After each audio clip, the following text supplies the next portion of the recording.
શ્રીમદ ભાગવતમ સ્કંદ પહેલો અધ્યાય બીજો દિવ્યતા તથા દિવ્ય સેવા. નૈમિષારણ્યના ઋષિઓએ સૂત ગોસ્વામીને 6 પ્રશ્નો પૂછ્યા હતા અને તેઓ એક પછી એક તેમના ઉત્તરો આપી રહ્યા છે. સામાન્ય રીતે મનુષ્ય એક સાધારણ જીવ તરીકે જન્મ લે છે અને શુદ્ધિકરણની ક્રિયાઓ દ્વારા તેનો બીજી વાર જન્મ થાય છે, જ્યારે તે નવીન પ્રકાશ જુએ છે અને આધ્યાત્મિક પ્રગતિ માટે માર્ગદર્શન શોધે છે. આ રીતે મનુષ્ય દ્વિજ એટલે કે ફરીથી જન્મ પામેલો બને છે. દ્વિજ તરીકે યોગ્યતા મેળવ્યા પછી મનુષ્ય વેદોનો અભ્યાસ કરી શકે છે. આ રીતે પરમેશ્વરનો અભ્યાસ કરે છે અને કૃષ્ણ ભક્તિ પ્રાપ્ત કરવાના અંતિમ તબક્કા સુધી પહોંચવા આગળ આધ્યાત્મિક પ્રગતિ કરે છે. કોઈ પણ વ્યક્તિ જે વૈષ્ણવ બને છે, મુસ્લિમ કુટુંબમાં જન્મ્યા હોવા છતાં કોઈ પણ કુળમાં જન્મેલો કોઈ પણ માણસ તેનો ઉદ્ધાર પણ વૈષ્ણવોની કૃપાથી સર્વોચ્ચ દિવ્ય સ્થિતિ સુધી થઈ શકે છે. આ પ્રાર્થનામાં શ્રી સુત ગોસ્વામી ખરી રીતે શ્રીમદ ભાગવતમની સંપૂર્ણ ભૂમિકાનો સાર આપે છે.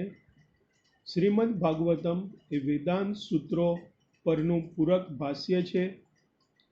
વેદાંત સૂત્ર એ વ્યાસદેવ દ્વારા વૈદિક જ્ઞાનનો સારાંશ રજૂ કરવાની દ્રષ્ટિએ રચવામાં આવ્યો હતો.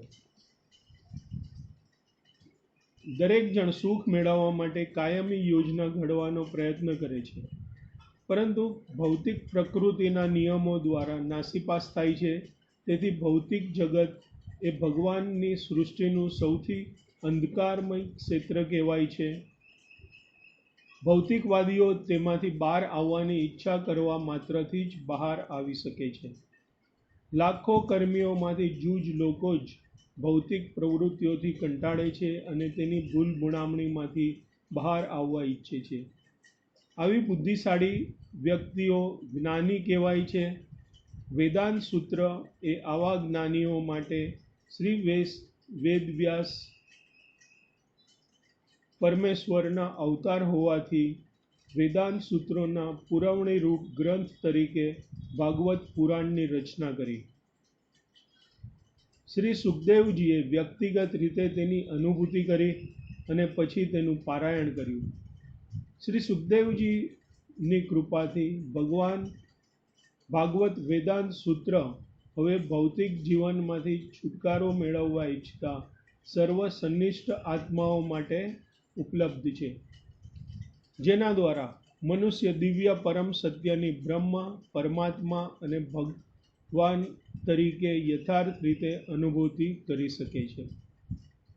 જીવાત્મા અનાદિકાળથી ભૌતિક ઇન્દ્રિય ઉપભોગમાંથી ગાઢ રીતે આકર્ષાયેલો હોવાથી તેના ભગવાન સાથેના સંબંધ વિશે ભૂલભુલામણાપણાની સ્થિતિમાં છે. તેને ભગવાન સાથેના સંબંધને પુનર્સ્થાપિત કરવો જોઈએ. કોઈ પણ વર્ગનો માણસ તેનો લાભ લઈ શકે છે અને ધીરે ધીરે તેની ગુમાવેલી સ્થિતિને પુનર્પ્રાપ્ત કરી શકે છે અને સંસારના કઠિન સંઘર્ષમાંથી છુટકારો મેળવી શકે છે. ભાગવતમ દ્વારા પરમ સત્યને જાણવાનું છે. તે પરમ સત્ય પૂર્ણ પુરુષોત્તમ પરમેશ્વર શ્રી કૃષ્ણ છે. આત્માનો સંતોષ માત્ર કૃષ્ણના વિષય પરના પ્રશ્ન અને ઉત્તરો દ્વારા જ મેળવી શકાય. કૃષ્ણ આપણા સૌથી આત્મીય સ્વામી, મિત્ર, પિતા કે પુત્ર અથવા દાંપત્ય પ્રેમના પાત્ર છે. કૃષ્ણ સિવાયની બધી જ વસ્તુઓ કેવળ ક્ષણિક સંતોષ આપે છે. તેથી જો આપણને પૂર્ણ સંતોષ જોઈતો હોય તો આપણે કૃષ્ણને લગતા પ્રશ્નોના ઉત્તરોમાં લાગી જવું જોઈએ. શ્રીમદ ભાગવતમ કૃષ્ણને લગતા પ્રશ્નો અને ઉત્તરો સાથે સંબંધિત છે. તેથી આપણે આ દિવ્ય સાહિત્યને વાંચવા અને સાંભળવાથી સર્વોચ્ચ સંતોષ મેળવી શકીએ છીએ. શ્રીમદ ભાગવતમ અને કૃષ્ણ એ સરવાળે બધી જ બાબતોના સારરૂપ છે. ઋષિઓએ તેમને બધા શાસ્ત્રોની સંપૂર્ણ શ્રેણીનો સાર કાઢીને તેનો સૌથી આવશ્યક ભાગ રજૂ કરવાનો અનુરોધ કર્યો હતો, જેથી સામાન્ય જન સમુદાય અને સરળતાથી અપનાવી શકે. વેદો મનુષ્ય માટે બે ભિન્ન પ્રકારની પ્રવૃત્તિઓના ક્ષેત્રની ભલામણ કરે છે. એક પ્રવૃત્તિનો માર્ગ અને અન્ય નિવૃત્તિનો માર્ગ. જીવાત્માનું ભૌતિક અસ્તિત્વ એ વાસ્તવિક જીવનની રોગિષ્ટ દશા છે. સાચું જીવન આધ્યાત્મિક હયાતીમાં રહેલું છે, જેમાં જીવન સનાતન, આનંદમય અને જ્ઞાનથી ભરપૂર છે. પરમ પ્રભુની ભક્તિમય સેવા જે શાશ્વત આનંદમય અને જ્ઞાનમય જીવનની પ્રતિ દોરી જાય છે, તે ઉત્કૃષ્ટ કક્ષાની પ્રવૃત્તિ છે. ભગવાનની ભક્તિમય સેવા સંપૂર્ણ શુદ્ધ હોવી જોઈએ, એટલે કે ભૌતિક ઉપભોગની જરા પણ ઈચ્છા વિનાની હોવી જોઈએ. ભગવાનની ભક્તિમય સેવાના રૂપમાં ઉચ્ચ કક્ષાની પ્રવૃત્તિ અપનાવવી જોઈએ. કૃષ્ણ એ જીવાત્માઓની કેન્દ્રીય ધરી સમાન છે અને તેઓ સર્વ જીવોમાં સર્વાકર્ષક આત્મા સ્વરૂપ છે. કૃષ્ણ સર્વથા સંપૂર્ણ છે અને બીજું સઘળું તેના અવિભાજ્ય અંશરૂપ છે. જેમ જેમ ભક્તિમય સેવાનો વિકાસ થાય છે, તેમ તેમ મનુષ્ય તેની અનુભૂતિ કરી શકે છે. એ ધીરે ધીરે મનુષ્યને સાચા જીવનનો સંકેત આપશે અને સંપૂર્ણ સંતોષ સુધીની પ્રસન્નતા આપશે. ભક્તિ માર્ગ એ સર્વ દિવ્ય પ્રવૃત્તિઓમાં સર્વોચ્ચ છે, સાથે સરળ પણ છે. પૂર્ણ પુરુષોત્તમ પરમેશ્વર શ્રી કૃષ્ણનું સાનિધ્ય પ્રાપ્ત કરવું એ એક મહાન વિજ્ઞાન છે અને તે સર્વ જીવો માટે સુલભ પણ છે. દિવ્ય સાક્ષાત્કારના માર્ગ ઉપર જ્ઞાન અને વૈરાગ્ય એ બે મહત્વના ઘટકો છે. આધ્યાત્મિક પદ્ધતિ જ્ઞાન તરફ દોરી જાય છે. ભક્તિ માર્ગ એ સાચા રૂપનો સાક્ષાત્કાર કરવા માટે નિમાયેલો છે. જ્યારે સાચા રૂપનો સાક્ષાત્કાર થાય છે, ત્યારે નકારાત્મક રૂપો આપોઆપ દૂર થઈ જાય છે. એ ખરેખર સર્વશક્તિમાનની કૃપાથી જ બને છે. સાર એ છે કે શુદ્ધ ભક્ત છે તે અન્ય સર્વ સદ્ગુણો ધરાવે છે, જેવા કે જ્ઞાન, અનાસક્તિ વગેરે. પરંતુ જેની પાસે માત્ર જ્ઞાન અને અનાસક્તિ છે, તે બાબતમાં એ જરૂરી નથી કે તે ભક્તિ માર્ગના સિદ્ધાંતોનો સારો જાણકાર હશે. ભક્તિ એ માનવ જાતનો શ્રેષ્ઠતમ ધર્મ છે. મનુષ્યના જીવન જુદી જુદી વ્યવસાયિક પ્રવૃત્તિઓ જે સ્થૂળ ભૌતિક દેહ સિવાય બીજું કંઈ જોઈ શકતો નથી. દૈહિક સુખ સગવડના દ્રષ્ટિબિંદુથી પરિવાર, સમાજ, કોમ, રાષ્ટ્ર અને વિશ્વની આસપાસ કેન્દ્રિત થાય છે. ભૌતિકવાદીઓની ઉપર માનસિક તાર્ત્રિકો છે. શરીર અને મન સુધી સીમિત તત્વજ્ઞાનની રચના કરવી અથવા કોઈ વાદનો ફેલાવો કરવો, પરંતુ દેહ અને મનની ઉપર સુષુપ્ત આત્મા રહેલો છે, જેની દેહમાંથી હાજરી શારીરિક અને માનસિક સ્વાર્થના આખા ક્ષેત્રને સંપૂર્ણપણે નિરર્થક અને શૂન્ય બનાવી મૂકે છે. આત્મા દેહ તથા મનના કાર્યક્ષેત્રના મર્યાદાની ઉપર છે. દેહ તથા મન એ તો આત્માના ઉપર છેલ્લા બાહ્ય આવરણો માત્ર છે.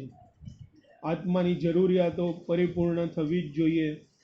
કેવળ પક્ષીના પાંજરાને સાફ કરવાથી કંઈ માણસ પક્ષીને સંતોષતો નથી. માણસે પક્ષીની પોતાની આવશ્યકતાઓને ખરેખર જાણવી પડે. આત્માની જરૂરિયાત એ છે કે ભૌતિક બંધનના મર્યાદિત ક્ષેત્રમાંથી છૂટવા માગે છે અને સંપૂર્ણ સ્વતંત્રતાની તેની ઈચ્છા પરિપૂર્ણ કરવા માગે છે. તે મહાન બ્રહ્માંડની બંધિયાર દિવાલોમાંથી બહાર નીકળવા ઈચ્છે છે. જ્યારે તે પરિપૂર્ણ આત્મા અથવા પરમેશ્વરને મળે છે, ત્યારે તે સંપૂર્ણ સ્વતંત્રતા પ્રાપ્ત કરે છે. દરેક વ્યક્તિની અંદર ભગવાન અને સુષુપ્ત સ્નેહ રહેલો છે. તેથી આપણે આપણી જાત એવા વ્યવસાયમાં લગાવવાની છે કે જે આપણી દિવ્ય ચેતનાને જાગૃત કરે.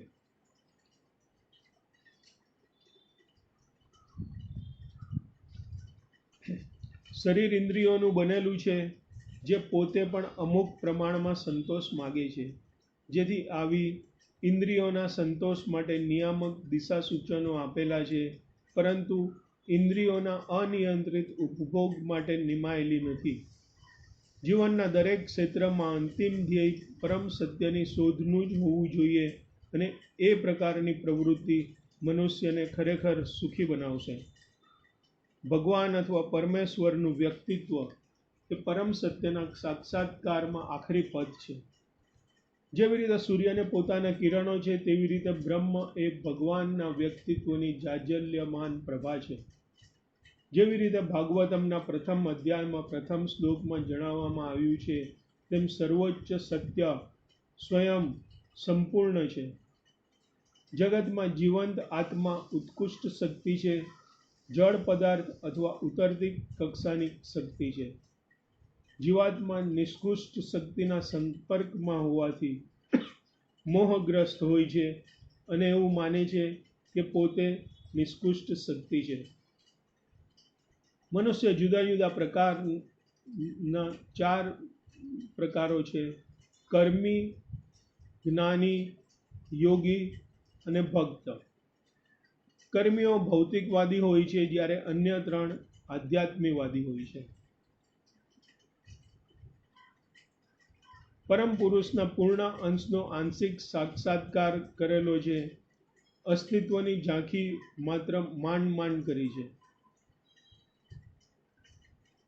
પ્રથમ કક્ષાના આધ્યાત્મિકવાદીઓ છે ભક્તો, જેમણે પરમ પુરુષનો સાક્ષાત્કાર કરેલો છે.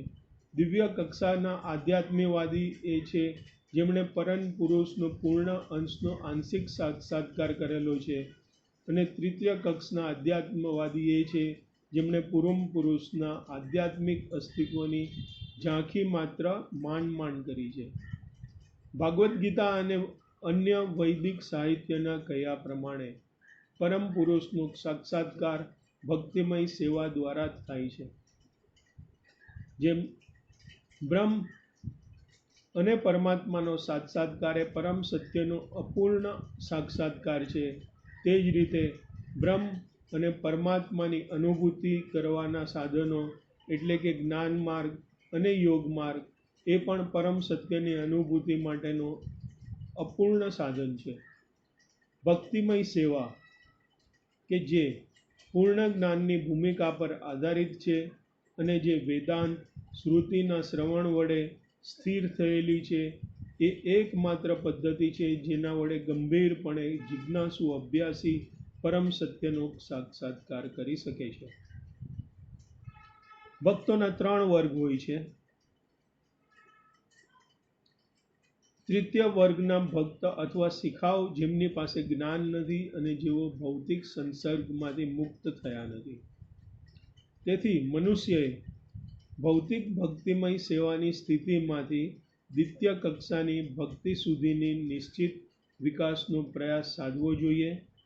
દ્વિતીય વર્ગની સ્થિતિમાં ભક્ત ભક્તિ માર્ગના સિદ્ધાંતો જોઈ શકે છે અને આ રીતે પરમ સત્યને જાણવા માટે લાયક બની શકે છે. ભગવદ્ ગીતા અથવા તો ભાગવતમમાં વર્ણવ્યા પ્રમાણે ભગવાનના પવિત્ર સંદેશાઓ જે નિસંગપણે દિવ્ય વસ્તુ છે, નિષ્ઠાવાન ભક્તે તેની પ્રગતિ અર્થે પહેલા આચાર્યોએ અથવા તો ગૌસ્વામીઓ દ્વારા પ્રદાન કરવામાં આવેલા વૈદિક સાહિત્ય જેવા કે ઉપનિષદો, વેદાંત અને અન્ય સાહિત્યને શ્રવણ કરવા માટે તૈયાર રહેવું જોઈએ. વૈદિક સાહિત્યમાંથી ઉપદેશોને આત્મસાત કરીને મનુષ્ય પોતાની અંદર પરમ ઈશ્વરના સર્વવ્યાપી અંતર્યામી સ્વરૂપનું સતત દર્શન કરી શકે છે. સમગ્ર જગતમાં બધે માનવ સમાજ 4 વર્ણો અને જીવનના 4 વિભાગોમાં વહેંચાયેલો છે. 4 વર્ણો છે: બુદ્ધિમાન વર્ગ, યોદ્ધા વર્ગ, ઉત્પાદન વર્ગ અને શ્રમિક વર્ગ. આ વર્ગોનું વર્ગીકરણ મનુષ્યના કર્મ અને ગુણ પ્રમાણે કરવામાં આવે છે અને નહીં કે જન્મ પ્રમાણે. તે પછી વળી જીવનના 4 વિભાગોમાં વહેંચાયેલો છે: વિદ્યાર્થી જીવન, ગ્રહસ્થ જીવન, વાનપ્રસ્થ જીવન અને ભક્તિમય જીવન. માનવ સમાજની આવી વિભાગીય પ્રથા વર્ણાશ્રમ ધર્મની વ્યવસ્થા તરીકે જાણીતી છે, જે સુધરેલા જીવન માટે તદ્દન સ્વાભાવિક છે. વર્ણાશ્રમ વ્યવસ્થાની રચના એટલા માટે કરવામાં આવી છે કે જેથી મનુષ્ય પરમ સત્યનો સાક્ષાત્કાર કરવા માટે શક્તિમાન બને. સમાજના નબળા વર્ગો ઉપર પોતાનું કૃત્રિમ વર્ચસ્વ જમાવવા માટે સ્વાર્થી લોકો વર્ણાશ્રમ વ્યવસ્થાનો દુરુપયોગ કરે છે.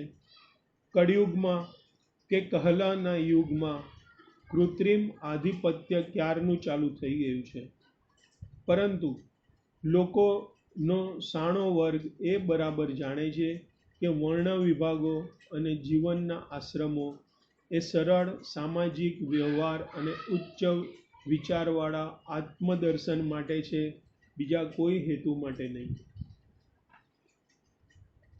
યશોગાનના સાચા પાત્ર પૂર્ણ પુરુષોત્તમ પરમેશ્વર છે, કે જેમણે આપણી દરેક વસ્તુ પેદા કરી છે અને તેમ સમજવાથી અને તેમ કરવાથી સુખ જરૂર આવશે. મુક્તિનો અર્થ છે પ્રત્યાઘાતી કર્મચક્રમાંથી આઝાદી. જે મનુષ્ય પૂર્ણ પુરુષોત્તમ પરમેશ્વરની દિવ્ય લીલાઓનું સતત સ્મરણ કરે છે અને આવી મુક્તિ આપોઆપ મળી જાય છે. પરમેશ્વરની દિવ્ય લીલાઓ સાથેનો સતત સંપર્ક બુદ્ધ આત્માને ધીરે ધીરે આધ્યાત્મિકતામય બનાવે છે.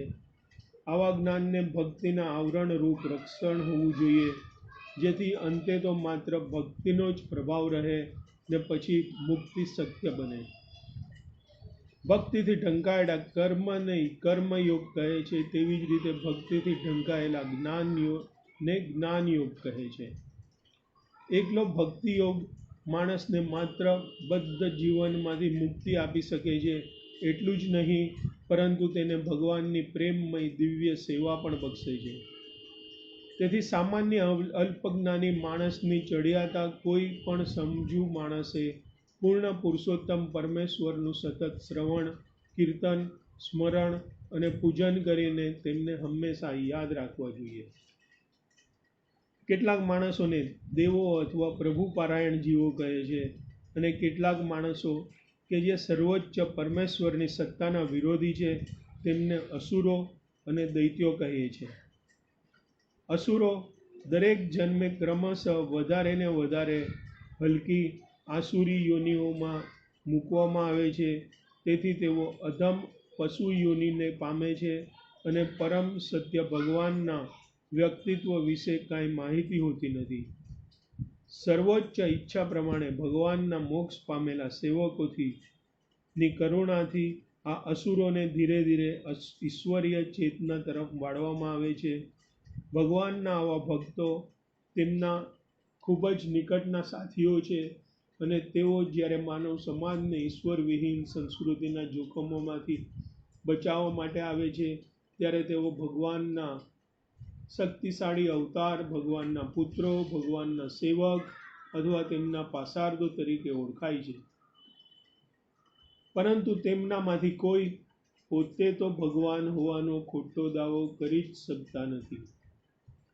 જે ભક્તો ખરેખર ભગવાનના ધામમાં પાછા જવા માંગે છે, તેમને ભગવાનના સેવકોને ભગવાન તરીકે સન્માનવા જોઈએ. આવા સેવકોને મહાત્માઓ કે તીર્થો કહે છે, અને તેઓ દેશકાળ પ્રમાણે ઉપદેશ આપે છે. ભગવાનના સેવકો લોકોને ભગવાનના ભક્ત બનાવવા માટે પ્રેરે છે. પોતાને કોઈ ભગવાન કહે એ બાબત તેઓ કદી સહન કરતા નથી. ભગવાનની સીધી સેવા કરવાથી ભગવાનના જેટલા રાજી થાય છે, તેના કરતાં સેવકની સેવા કરવાથી ભગવાન વધારે રાજી થાય છે. પોતાના સેવકોના યોગ્ય આદરમાન થાય છે, એમ જ્યારે ભગવાન જુએ છે, ત્યારે તેઓ ખૂબ જ રાજી થાય છે. આવા સેવકો ભગવાનની સેવા માટે પોતાનું સર્વસ્વ જોખમમાં મૂકે છે, અને તેથી ભગવાનને ખૂબ વહાલા હોય છે. ભગવાનના સેવકોની સેવા કરવાથી મનુષ્ય ધીરે ધીરે સેવકોના ગુણ આવે છે અને આ રીતે ભગવાનના ગુણગાન સાંભળવા માટે તે લાયક બને છે. ભગવાનના ગુણગાન સાંભળવાની તાલાવેલી એ ભગવાનના ધામમાં પ્રવેશવા માટેની ભક્તની પ્રથમ લાયકાત છે. ભગવાનનું પવિત્ર નામ ભગવાનની બધી જ શક્તિઓ ધરાવે છે. તેને માટે સમયની કોઈ ચુસ્ત ગોઠવણ નથી અને કોઈ પણ માણસ ધ્યાનપૂર્વક અને આદર સહિત તેમનું નામ તથા જપ કરી શકે છે.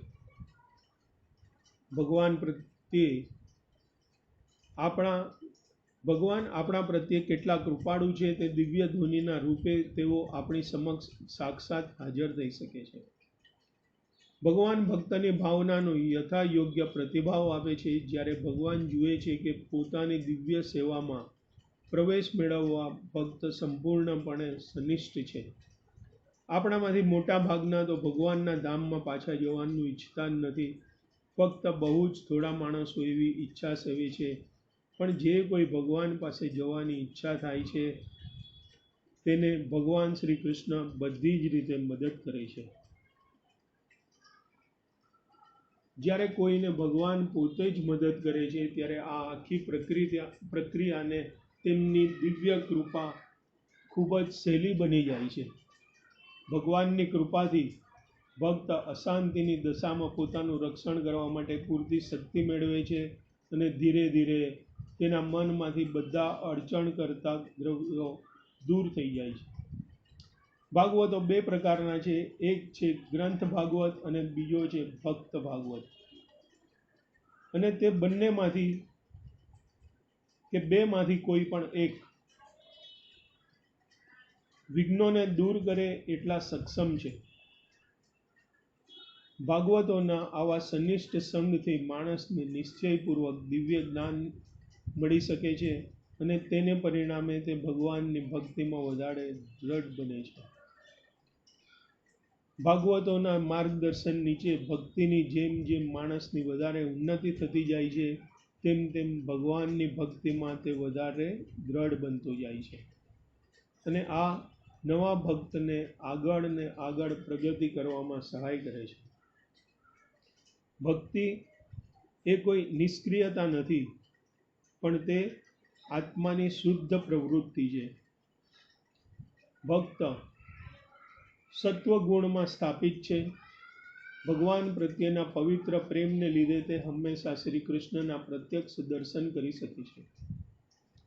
ભક્ત હંમેશા શુદ્ધ સત્વગુણમાં હોય છે, તેથી તે કોઈને નુકસાન કરતો નથી.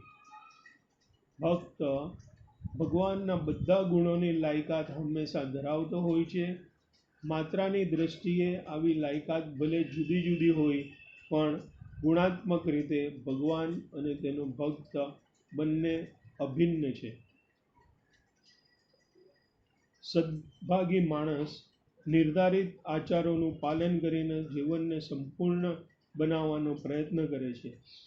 જેમણે માનવ જીવનમાં સફળતા મેળવી છે તેવા હજારો માણસોમાંથી પૂર્ણ પુરુષોત્તમ પરમેશ્વર શ્રી કૃષ્ણને તાત્વિક રીતે કોઈ એકાદ જણ કદાચ જાણી શકે છે. શ્રી કૃષ્ણનું શાસ્ત્રીય જ્ઞાન ભક્તિ યોગથી સમજાય છે.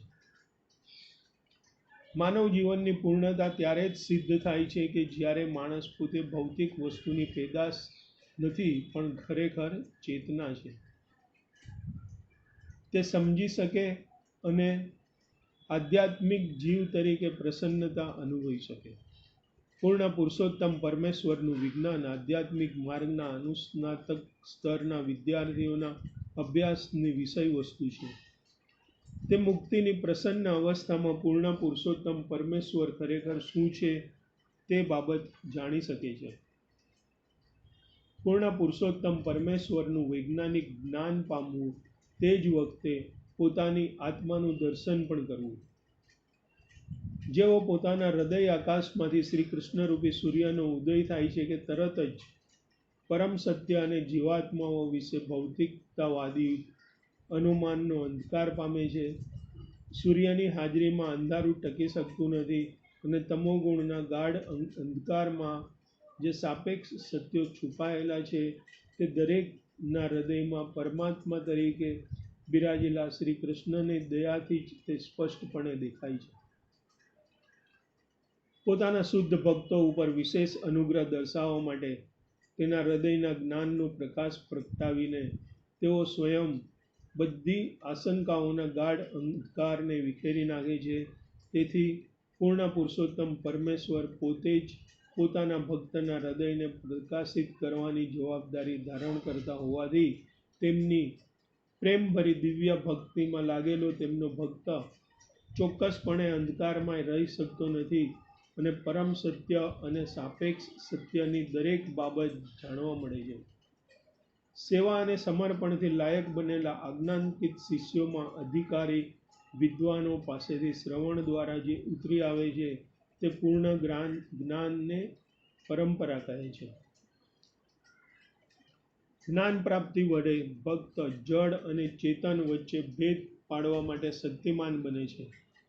મનુષ્ય તેના સ્વામીનું દર્શન કરે છે અને પોતાની જાતને ભગવાનની પ્રેમભરી દિવ્ય સેવામાં સંપૂર્ણપણે લગાડી દે છે. ભૌતિક અસ્તિત્વમાં જીવાત્મા તેની પોતાની સકામ કર્મોની સારી અને માઠી અસરો જન્મ જન્માંતર ભોગવે છે, પણ જેવો તે ભગવાનની પ્રેમભરી ભક્તિમાં પોતાની જાતને જોડે છે તે તરત જ તે કર્મોની હાડમાળામાંથી છૂટી જાય છે અને પછી તેના કાર્યો કોઈ પણ પ્રતિક્રિયા ઉત્પન્ન કરતા નથી. ભગવાન શ્રી કૃષ્ણ એ સ્વયંરૂપ પૂર્ણ પુરુષોત્તમ પરમેશ્વર છે અને બળદેવ, વાસુદેવ, અનિરુદ્ધ, પ્રદ્યુમન, નારાયણથી શરૂ કરીને બધા જ પુરુષ અવતારો, ગુણ અવતારો, લીલા અવતારો, યુગ અવતારો અને પૂર્ણ પુરુષોત્તમ પરમેશ્વરના બીજા હજારો રૂપો સુધી વિસ્તારતા ભગવાનના અનેક રૂપો એ શ્રી કૃષ્ણના અખંડ સ્વરૂપો અને તેના અભિન્ન ભાગો છે. જીવાત્માઓ પરમેશ્વરના છૂટા પડેલા અંશો છે. તેથી ભગવાન શ્રી કૃષ્ણ એ પરમેશ્વરનું મૂળ સ્વરૂપ છે અને આધ્યાત્મમાં તેઓ છેલ્લી સત્તા છે. ભગવાન શ્રી કૃષ્ણ અને તેમના તમામ પૂર્ણ અંશો એ વિષ્ણુ તત્વ છે. શ્રી કૃષ્ણમાંથી બીજું પ્રાગટ્ય છે બળદેવ. શ્રી વિષ્ણુ ભૌતિક જગતના સત્વગુણના અધિષ્ઠાતી એ વિષ્ણુ કે પરમાત્મા તરીકે ઓળખાય છે. બ્રહ્મા રજસના દેવતા છે અને શિવ તમસના દેવતા છે. તેઓ આ ભૌતિક જગતના 3 ગુણોના અધિષ્ઠાતા છે. વિષ્ણુ તેમના લાખો અને કરોડો અખંડિત રૂપો તેમજ વિભિન્ન રૂપો દ્વારા પ્રગટ થાય છે. આ બધા અખંડિત સ્વરૂપો પરમેશ્વર કહેવાય છે અને અલગ પડેલા રૂપોને જીવાત્માઓ અથવા તો જીવ કહે છે. જીવોને કેટલીક વખત પ્રકૃતિની ભૌતિક શક્તિને આધીન કરી દેવામાં આવે છે, પરંતુ વિષ્ણુના રૂપો હંમેશા શક્તિના નિયામક તરીકે જ ઓળખાય છે. જ્યારે વિષ્ણુ કે પરમ ઈશ્વર આ ભૌતિક જગતમાં ઉતરે છે ત્યારે બદ્ધ જીવોના ઉદ્ધાર માટે આવે છે. પરમ ઈશ્વરની સૂચના મુજબ બ્રહ્મા ભૌતિક જગતરૂપી જેલનું સર્જન કરે છે અને કલ્પના અંતે બધાનો જીવનો નાશ કરે છે, પરંતુ આ જેલનું પાલન પોષણ તો વિષ્ણુ જ કરે છે.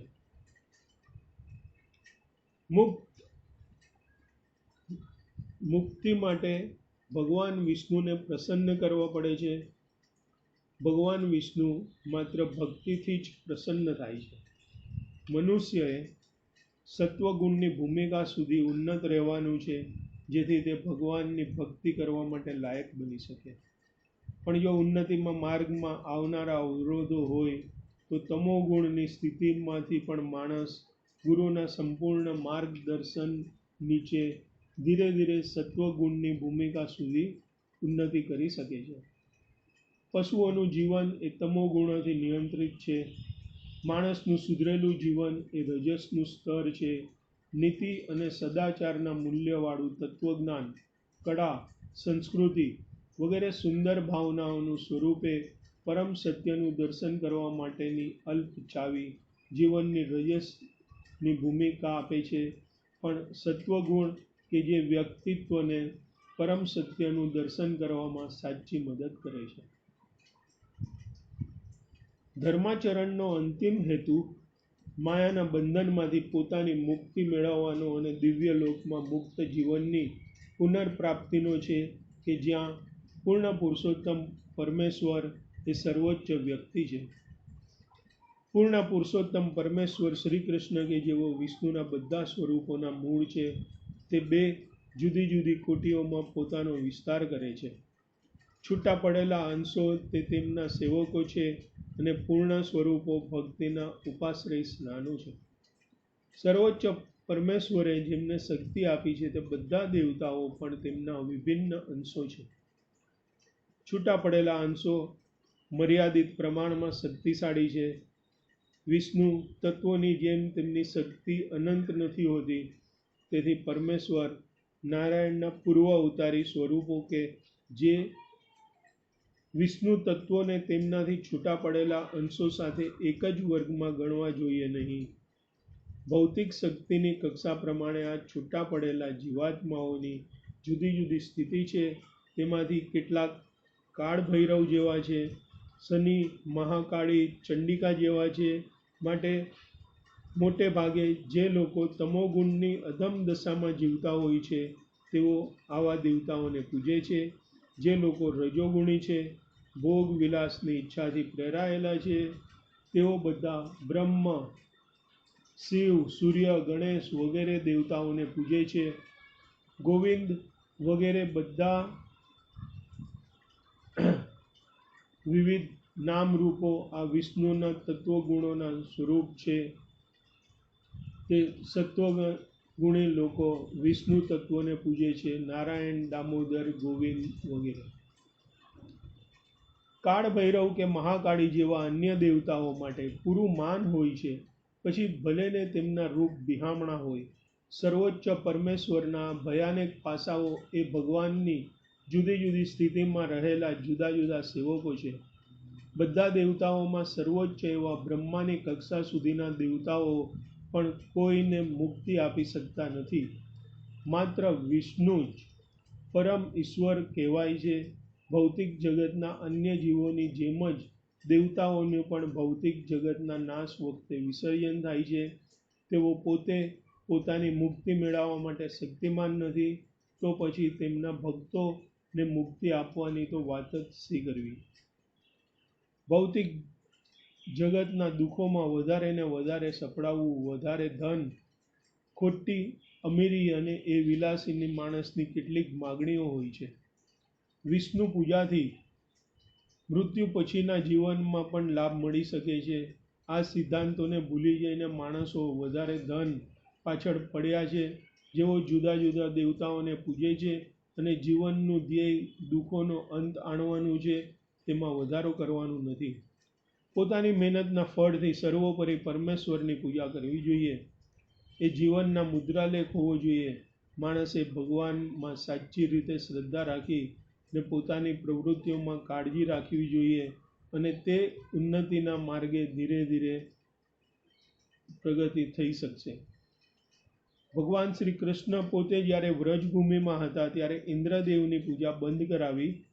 તેમણે વ્રજવાસીઓને ભગવાનમાં શ્રદ્ધા રાખી ને પોતાના કાર્યોથી જ પૂજા કરવાનો બોધ આપ્યો હતો, કે જે પૂર્ણ પુરુષોત્તમ પરમેશ્વર સિવાય બીજા કોઈની પૂજા નહીં કરવાનું શીખવે છે.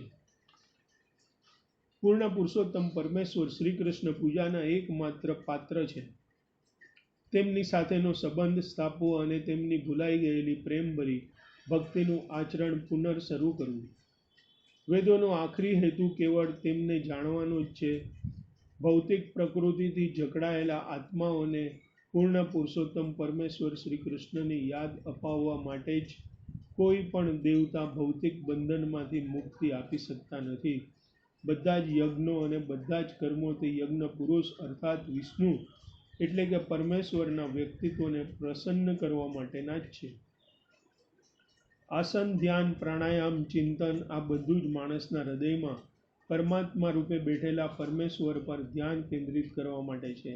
પરમાત્માનું દર્શન એ વાસુદેવના આંશિક દર્શન છે, અને જો મનુષ્ય તેમાં સફળ થાય તો પછી તેને વાસુદેવનું સંપૂર્ણ દર્શન થાય છે.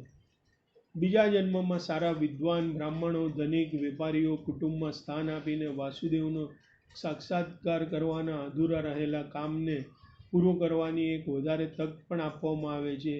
જો આવા બ્રાહ્મણો અને ધનિકોના સદભાગી પુત્રો આ તકનો યોગ્ય ઉપયોગ કરે તો સંતોના સત્સંગથી તેઓ સહેલાઈથી વાસુદેવના દર્શન કરી શકે છે.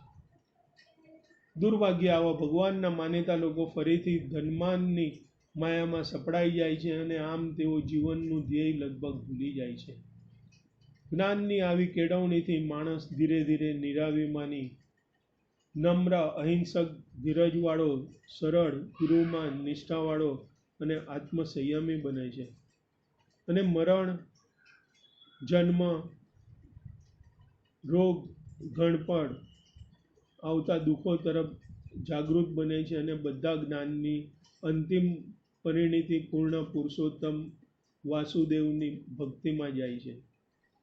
માણસને આધ્યાત્મિક સમજણના પંથે લઈ જનારું એ ભૌતિક જ્ઞાન તેના દુઃખી ભૌતિક જીવનનો અંત લાવી વાસુદેવના સ્તરે આધ્યાત્મિક જીવન શરૂ કરવામાં મદદ કરે છે. ઇન્દ્રિય સુખના ધ્યેયને સિદ્ધ કરવા માટે રાવણ અને હિરણ્યકશિપુએ ઉગ્ર પ્રકારની શારીરિક યાતનાઓ વેઠી હતી અને કેટલીક વાર કોઈ રાજકીય હેતુની સિદ્ધિ અર્થે રાજકીય રાજકારણીઓ પણ ઉગ્ર પ્રકારની તપશ્ચર્યા કરે છે. તે સાચું તપ નથી. રજસ અને તમસ જીવનમાં દુઃખોનો અંત લાવી શકતા નથી. માત્ર સત્વગુણના જીવનના ત્રિવિધ તપોને સમાવી શકે છે.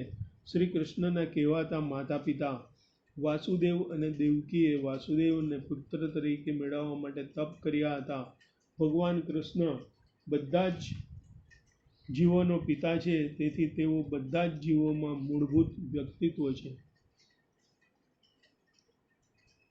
તેમની અંતરંગ શક્તિઓ જે જીવોનો વિસ્તાર થાય છે તે નિત્ય મુક્ત આત્માઓ હોય છે, જ્યારે તેઓની બહિરંગ શક્તિ વિસ્તાર પામેલા જીવો છે અને તેઓ સદાય બધા આત્માઓ હોય છે. હાલ પૂરતા તો આપણે સૌ ભગવાનની બહિરંગ શક્તિના નિયંત્રણ હેઠળ છીએ અને એમના પ્રભાવની ગુણવત્તા બદલવા માટે આપણે આધ્યાત્મિક શક્તિઓ કેળવવા માટેના પ્રયાસ કરવા જોઈએ. ભૌતિક જીવનના બાહ્ય સંચાલનમાં દેખરેખ રાખતા હોય એવા અસંખ્ય શક્તિશાળી દેવતાઓ છે અને તેઓ બધા ભગવાન વાસુદેવના વિવિધ સહાયકો છે. જેલમાં કેદીઓ અને જેલના સંચાલન માટેના અધિકારીઓ હોય છે. કેદીઓ અને જેલના અધિકારીઓ બંને રાજાએ ઘડેલા કાયદાઓને આધીન હોય છે. રાજા પોતે અવારનવાર જેલમાં આવતો હોય છે, પણ તે પોતે એ કાયદાઓને આધીન હોતો નથી. જેવી રીતે રાજા જેલના કાયદાઓથી પર હોય છે, તેવી જ રીતે ભગવાન ભૌતિક જીવનના કાનૂનોથી પર છે.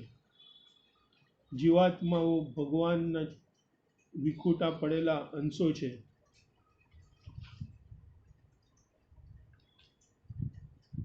ભગવાન પોતાના પૂર્ણ અંશ વિસ્તારે તેમાં ભોગ વિલાસમાં માર્ગદર્શન આપવા બધા કાર્યોના સાક્ષી થવા માટે જીવાત્માની સાથે રહે છે.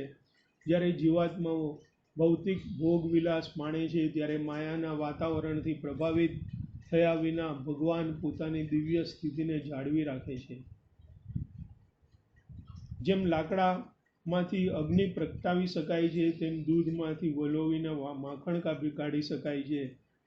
તેવી જ રીતે આધ્યાત્મિક વિષયોના શ્રવણ ચિંતનથી યોગ્ય વિધિથી પરમાત્મા તરીકે હાજરી અનુભવી શકાય છે. પશુતા અને માણસાઈનો તફાવત ફક્ત આમાં જ રહેલો છે. મનુષ્ય યોગ્ય રીતે સાંભળી શકે છે, જ્યારે પશુ તેમ કરી શકતું નથી. બ્રહ્માથી માંડીને કીડી સુધીના જીવાત્માઓની ઈચ્છાઓ પ્રમાણે ઇન્દ્રિયોને ઉત્પન્ન કરવામાં આવે છે. પરમાત્મા તરીકે રહેલા ભગવાનના આ જીવોને ભૌતિક સુખ મેળવવામાં મદદ કરે છે, કારણ કે જીવ પોતાની ઈચ્છા અનુસાર કંઈ પણ મેળવી શકવા માટે અસમર્થ છે. જીવ માગે છે અને ભગવાન આપે છે. ભગવાન ગીતામાં બધા પ્રકારના દેહમાં રહેલા જીવોને ભગવાનને પોતાના પુત્રો કહ્યા છે. પુત્રોના સુખ દુઃખ પરોક્ષ રીતે પિતાના જ સુખ દુઃખ છે. તેઓ એટલા માયાળુ છે કે તેઓ પરમાત્મા સ્વરૂપે હંમેશા જીવાત્માઓની સાથે જ રહે છે અને સાચા સુખ તરફ તેમને વાળવા હંમેશા પ્રયત્ન કરે છે.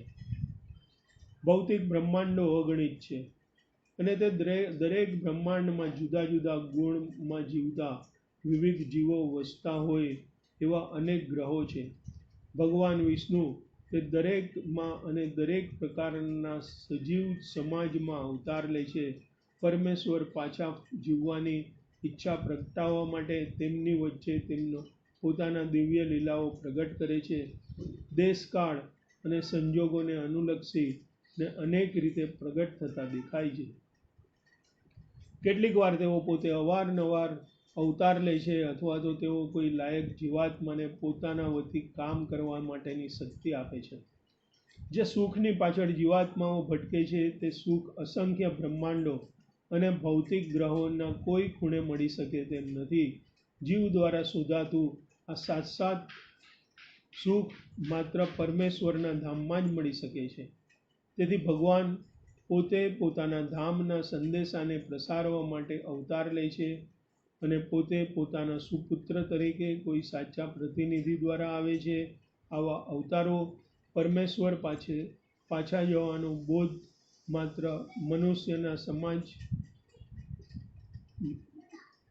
જ પરમેશ્વર પાસે પાછા જવાનો બોધ મનુષ્ય સમાજમાં આપે છે. તેમનું કામ બધા પ્રકારના સમાજો, દેવતાઓ અને માનવતર સમાજોમાં પણ ચાલ્યા કરતું હોય છે.